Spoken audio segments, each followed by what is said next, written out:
کہ اب میرے سے مہمان نوازی نہیں ہوگی۔ اللہ کے پاک نبی نے فرمایا جاؤ کل دوپہر میں کھانا بنانا اور اپنے بیوی کو کہہ دینا کہ اللہ کے رسول ہمارے گھر میں کھانے کے لیے تشریف لائیں گے۔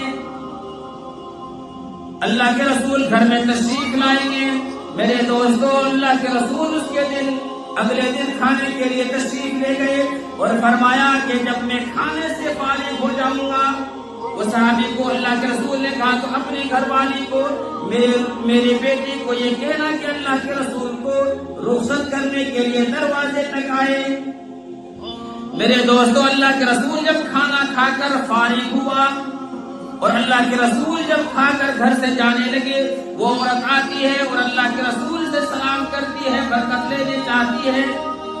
جب اللہ کے رسول صلی اللہ علیہ وسلم اس صحابی کے گھر سے کھانا کھا کر باہر نکلتے ہیں، وہ عورت گھر جاتی ہے اور دھاڑی مار مار کر رونے لگی۔ وہ صحابی کہتا ہے کہ کیوں رو رہے ہو، کیا بات ہے؟ فرمایا دیکھو تو صحیح، اللہ کے رسول صلی اللہ علیہ وسلم کے پیچھے پیچھے کتنے جانور جا رہے ہیں، بچھو ہے، سانپ ہے، بھوت ہے، پریت ہے، تمام موجی جانور پیچھے پیچھے جا رہے ہیں۔ یہ چیز دیکھ کر مجھے رونا آ گیا۔ وہ صحابی اللہ کے رسول صلی اللہ علیہ وسلم کے پاس دوڑتا ہوا جاتا ہے اور فرمایا کہ اللہ کے رسول میری بیوی نے یہ چیز دیکھا۔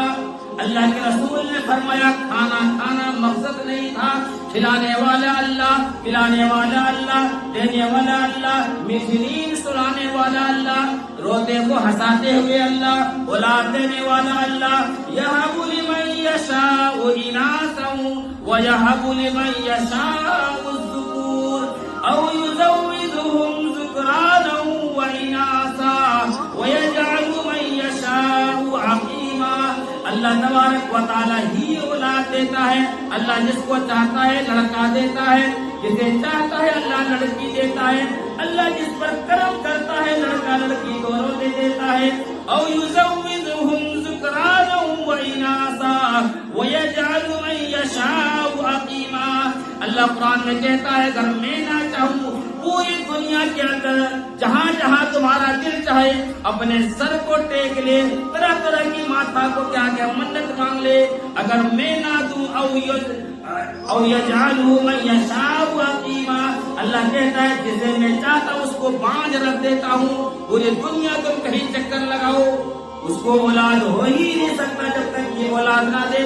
تو اللہ کے رسول نے فرمایا ہر چیز کرنے والی ذات ایک اللہ ہے۔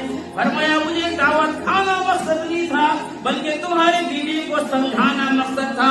جب مہمان گھر پر جاتا ہے، مہمان گھر پر جاتا ہے، اللہ تبارک و تعالی مہمان پہنچنے سے پہلے اس کے گھر کے اندر اس کے رزق پہنچ جاتا ہے اور مہمان کی برکت سے گھر والے بھی کھاتے ہیں۔ اور جب مہمان گھر سے کھانا کو کھا کر فارغ ہوتے ہیں اور جب گھر سے نکلتے ہیں، اس کے گھر کے اندر جتنے بھی الا بلا مصیبت ہو وہ مہمان کی برکت سے اللہ سب کو نکال کر دور کر دیتا ہے۔